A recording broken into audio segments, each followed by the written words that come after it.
कहानी का नाम वह भिखारी जिसने गौतम बुद्ध को मुस्कुरा दिया। एक अजीब सा भिखारी। बहुत समय पहले की बात है। राजगृह नगर के बाहर एक धूल भरी सड़क थी। उसी सड़क के किनारे बैठा रहता था एक भिखारी। नाम था कालू। लेकिन कालू कोई साधारण भिखारी नहीं था। वह भीख मांगते समय रोता नहीं था, गिड़गिड़ाता नहीं था, बल्कि हंसते हुए कहता था, दे सको तो दे दो, ना दे सको तो भी ठीक है, क्योंकि भूख पेट की है, आत्मा की नहीं। लोग रुक जाते हैं, कुछ हंसते, कुछ गुस्सा होते हैं। पागल है, अजीब आदमी है। लेकिन मजे की बात यह थी, कालू खुद को बहुत बुद्धिमान समझता था। वह कहता, मैंने जीवन को समझ लिया है, इसीलिए भिखारी हूँ, वरना राजा बन जाता। कालू का घमंड। एक दिन कालू अपने दोस्तों से कह रहा था, देखो भाई, दुखी वही है जो सोचता है। मैं तो कुछ सोचता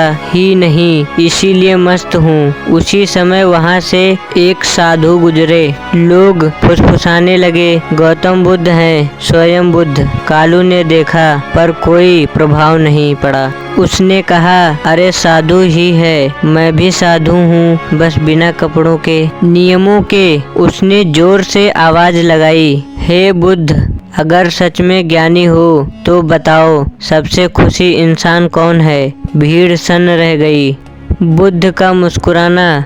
बुद्ध रुके, धीरे से मुस्कुराए और बोले, जो स्वयं को बहुत ज्ञानी समझता है वह सबसे बड़ा भिखारी होता है। भीड़ हंस पड़ी। कालू को झटका लगा, यह तो मेरे ऊपर तंज है। उसने सोचा, यह बोला, अगर आप इतने ही ज्ञानी हैं तो मुझे अपने जैसा बना दीजिए। बुद्ध बोले, आओ 3 दिन मेरे साथ रहो, अगर तुम नहीं बदले तो मैं मान लूंगा तुम मुझसे ज्यादा ज्ञानी हो। कालू हंस दिया। चुनौती मंजूर। पहला दिन, हंसी की परीक्षा। पहले दिन बुद्ध ने कालू से कहा, आज तुम पूरा दिन सच बोलोगे, हर हाल में। कालू बोला, यह तो आसान है। लेकिन जैसे ही गांव पहुँचे, एक महिला ने पूछा, मैं कैसी दिखती हूँ? कालू बोला, सच कहूँ तो बहुत बुरी। थप्पड़ पड़ा। एक आदमी ने पूछा, मैं अच्छा इंसान हूँ ना? कालू बोला, नहीं, तुम चालाक हो।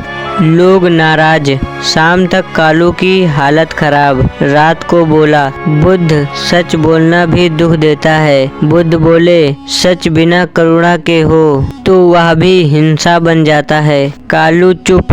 दूसरा दिन, इच्छा का खेल। दूसरे दिन बुद्ध ने कालू को एक सोने का सिक्का दिया, आज यह तुम्हारा है। बुद्ध बोले। कालू खुशी से उछल पड़ा। लेकिन थोड़ी देर बाद एक बच्चा आया, मुझे भूख लगी है। कालू ने सिक्का कसकर पकड़ लिया। उसके मन में लड़ाई शुरू, मैं भिखारी हूँ, लेकिन यह मेरा पहला सोना है। बुद्ध दूर से देख रहे थे। आखिर कालू ने सिक्का दे दिया। उसकी आंखों में आंसू थे। बुद्ध पास आए और बोले, दुख देने वाली चीज नहीं होती, उसे पकड़ने की इच्छा होती है। तीसरा दिन, अहंकार टूटता है। तीसरे दिन बुद्ध ने कहा, आज तुम्हें वही करना है जो लोग कहें। कालू हंसा, लोग मूर्ख होते हैं। लेकिन किसी ने कहा नाचो, वह नाचा। किसी ने कहा माफी मांगो, उसने मांगी। लोग हंसे, उसे अपमान महसूस हुआ। लेकिन धीरे धीरे उसे हल्का लगने लगा। रात को वह रो पड़ा। कालू का जागरण। कालू बुद्ध के पैरों में बैठ गया। मैं भिखारी नहीं था, वह बोला, मैं तो अहंकार से भरा राजा था। बुद्ध बोले, जो हंसते हुए अपने अहंकार को छोड़ दे वह सबसे तेजी से जागता है। कालू ने सिर झुका दिया। अंतिम संदेश के लिए बुद्ध ने कहा, जीवन मजाक नहीं है, लेकिन जो जीवन को हल्के में ले ले वही मुक्त हो जाता है। कालू अब भी भिखारी था, लेकिन भीतर से राजा बन चुका था। जो स्वयं पर हंस सकता है उसे कोई भी दुख हरा नहीं सकता। बस दोस्तों, आज के लिए इतना ही। अगर आपको हमारी वीडियो पसंद आई हो तो वीडियो को लाइक करें और कमेंट में नमो बुद्धाय जरूर लिखें। मिलते हैं नेक्स्ट वीडियो में, तब तक के लिए बाय बाय।